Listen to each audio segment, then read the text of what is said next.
Mr. Grahame Morris.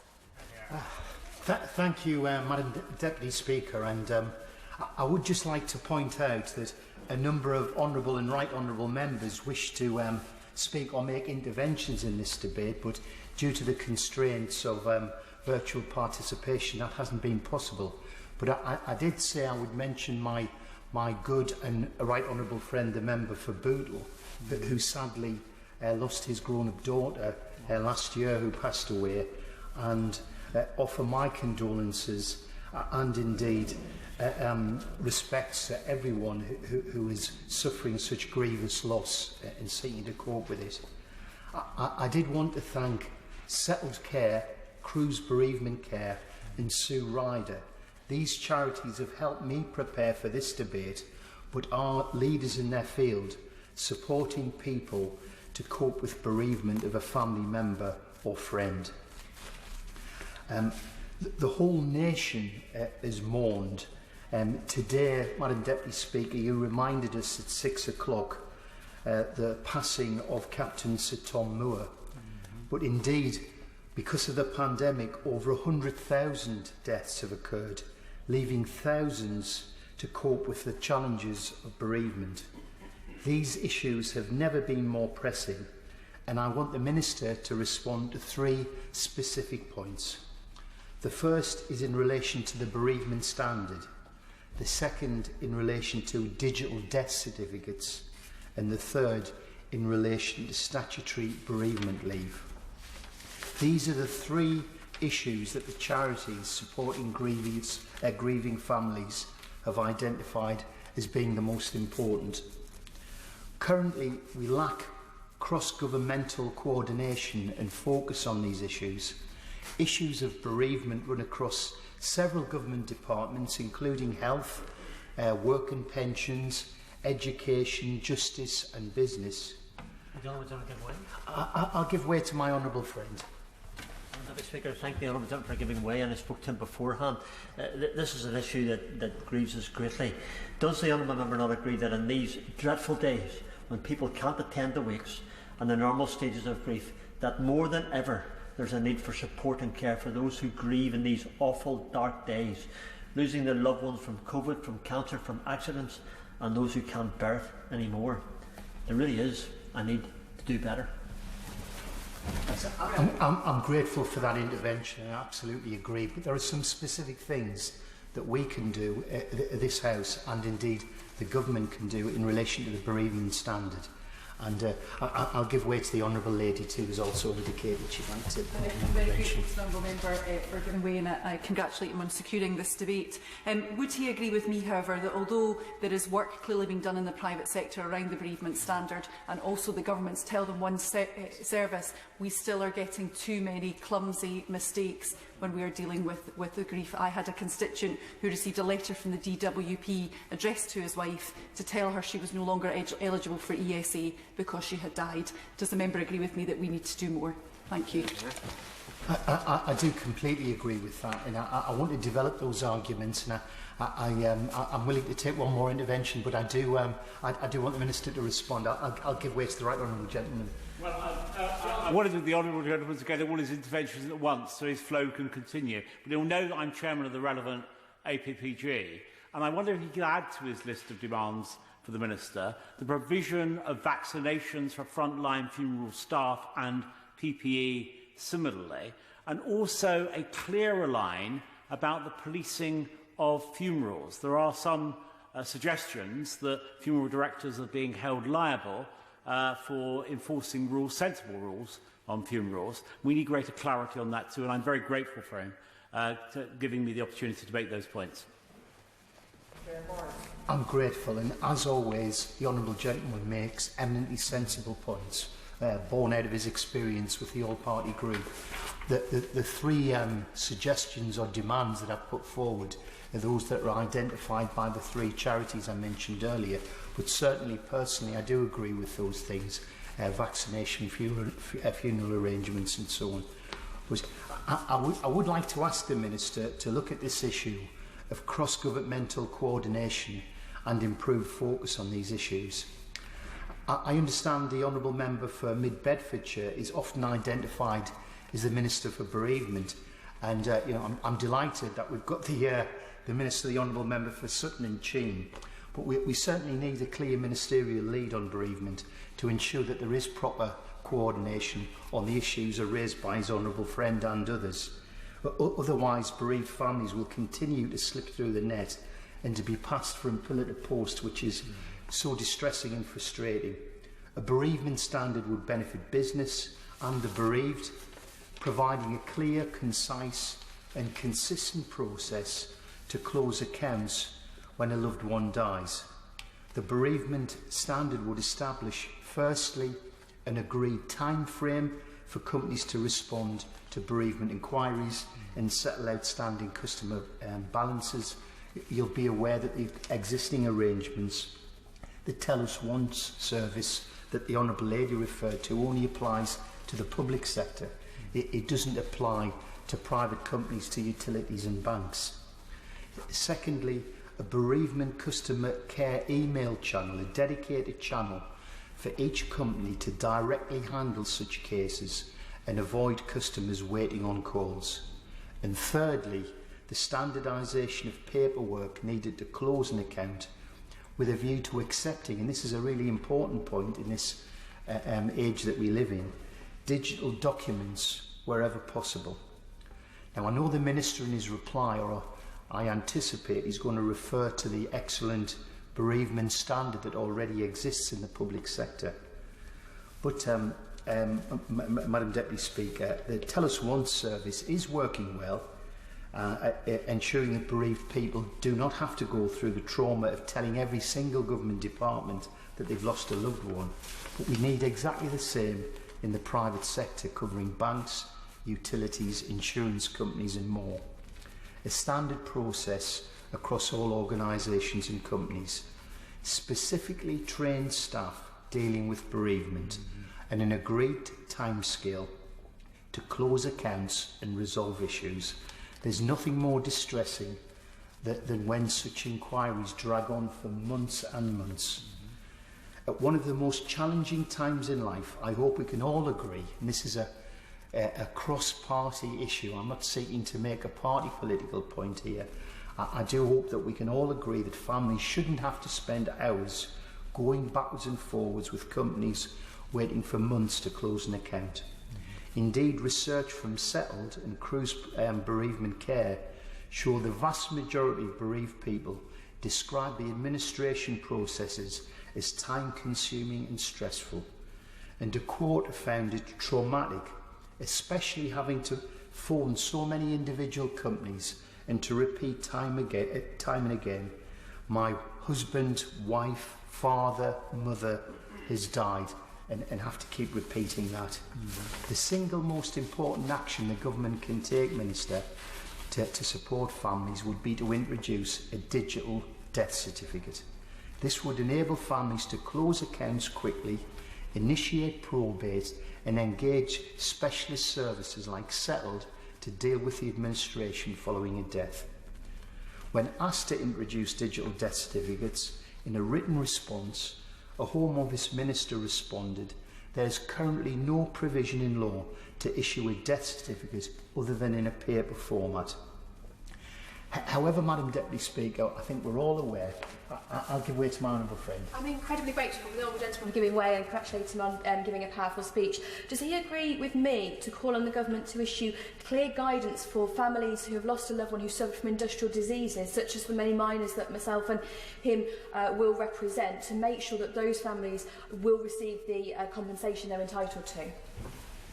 I'm grateful to my honourable friend, and I'm very tempted to go off at a tangent because it's an issue I do really feel terribly passionate about, and particularly given the age of many of the miners and their widows, you know, having to deal with the complications of utility companies and so on, where where they won't accept digital death certificates, and there are complications with cause of death over pneumoconiosis and complications of industrial diseases. It's a very important point, and I think it's something that government could do something about, issuing guidance to assist those families.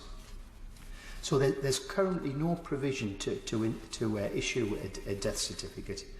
And when asked, as I've indicated, they said it wasn't possible other than in a paper format. However, time and time again, when concerns have been raised about digital exclusion, we've been told by government ministers that there's a policy of digital by default. And indeed, the government have estimated that by moving services to digital channels, they could achieve savings of up to £1.8 billion a year. So digital by default should not only deliver savings to the government, but should also help better serve the people that we represent. The Minister, I hope, will be aware of the widespread support for the bereavement standard.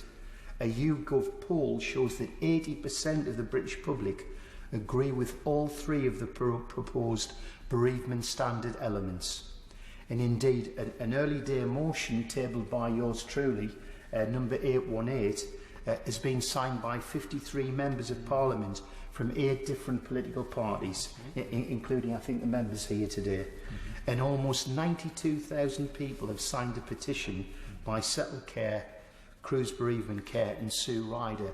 So potentially, Madam Deputy Speaker, through the Petitions Committee, we might have an opportunity for a longer debate if the Minister can't be persuaded of the arguments this evening.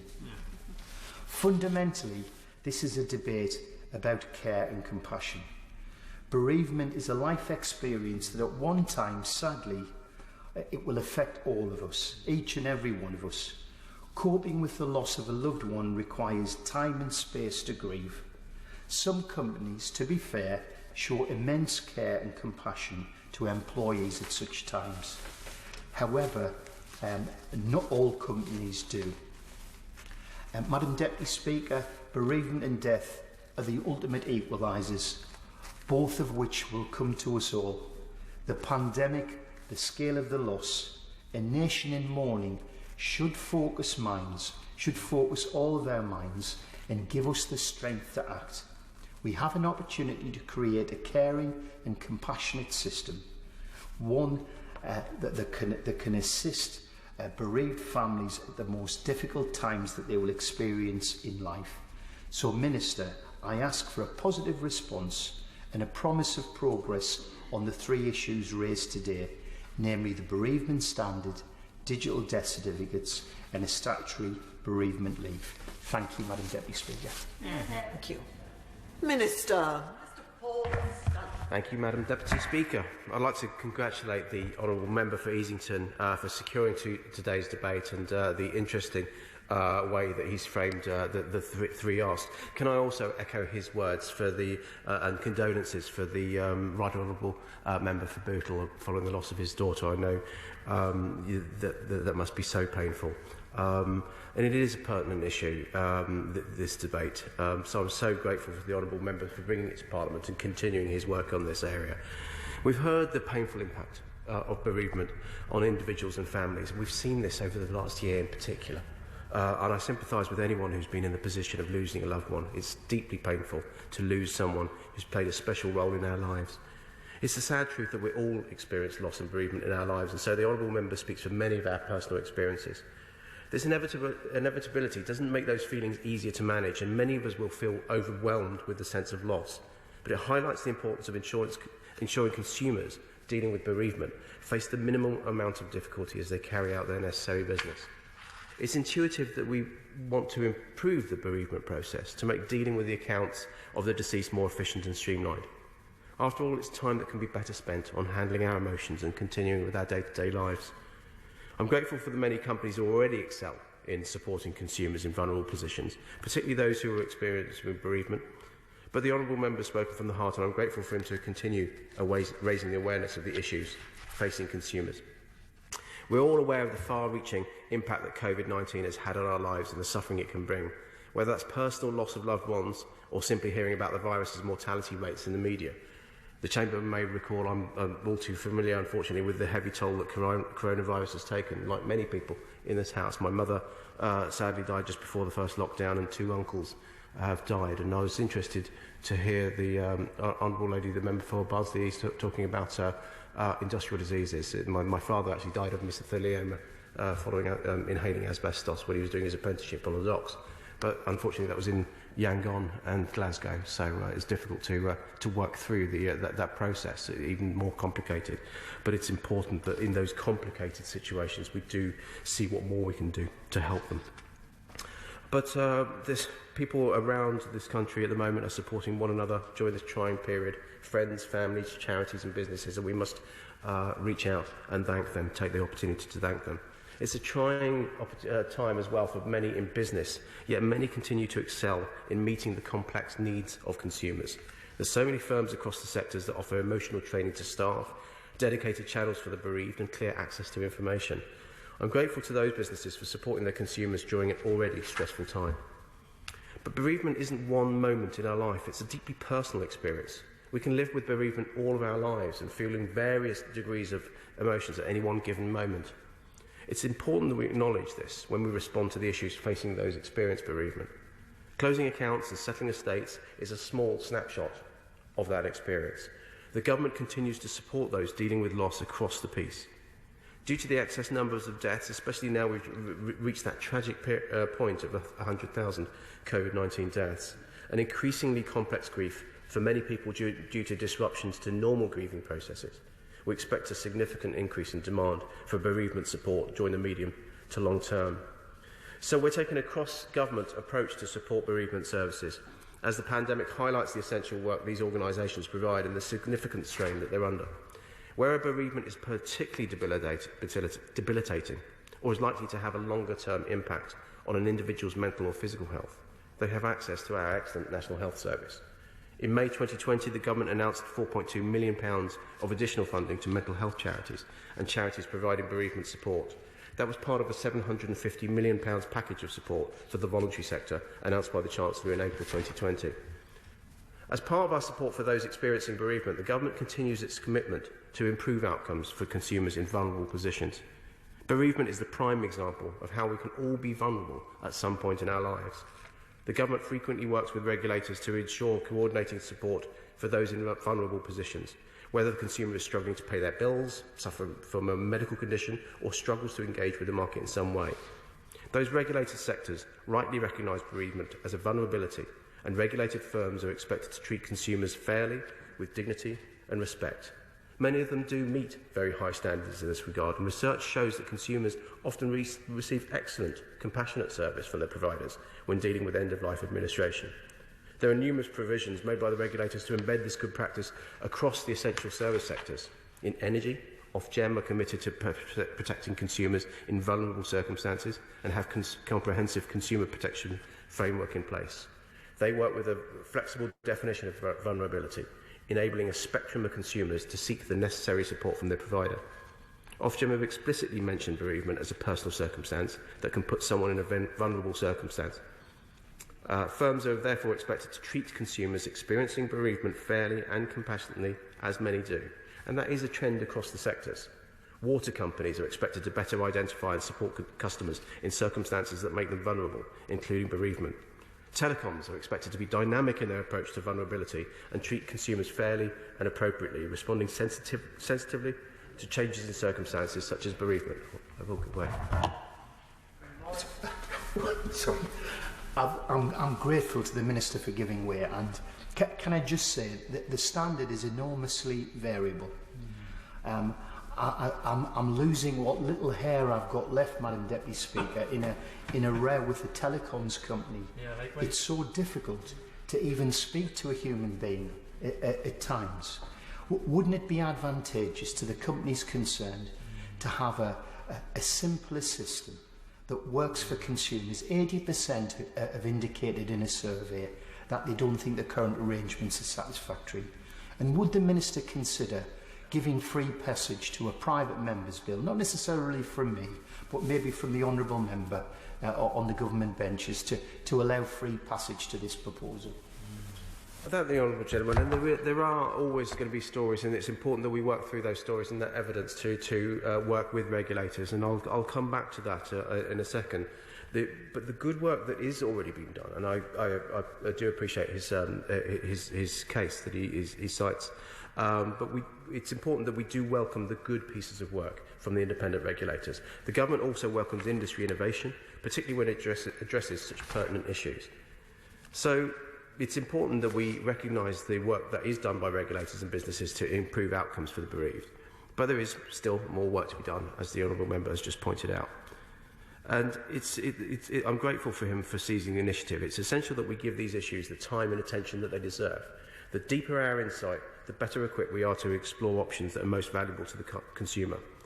If we have a hastily developed approach, that may mean a worse outcome for consumers. For example, pursuing standardisation where all sectors must meet the most stringent security requirements for account closures. This may be unnecessary and add hassle for consumers at an enormously difficult time. It's costly to business and harmful to consumers in a vulnerable position. In November last year, I convened the regulators and sponsor departments to discuss what work can be done around the important issues that the Honourable Member has raised. And so we're working with regulators, industry and charity experts. I'll briefly give that. Very briefly. And part of this is that too many services have gone online. That's of course, to some degree, a consequence of the current crisis. But we need to encourage, particularly when dealing with older people, these kind of businesses and agencies to have a face-to-face contact or a phone-to-phone contact. As far as e-government is concerned, we want more P-government, where P stands for people. I thank my honourable friend for that intervention. And when he talks about people are at the heart of any business, any service, any organisation.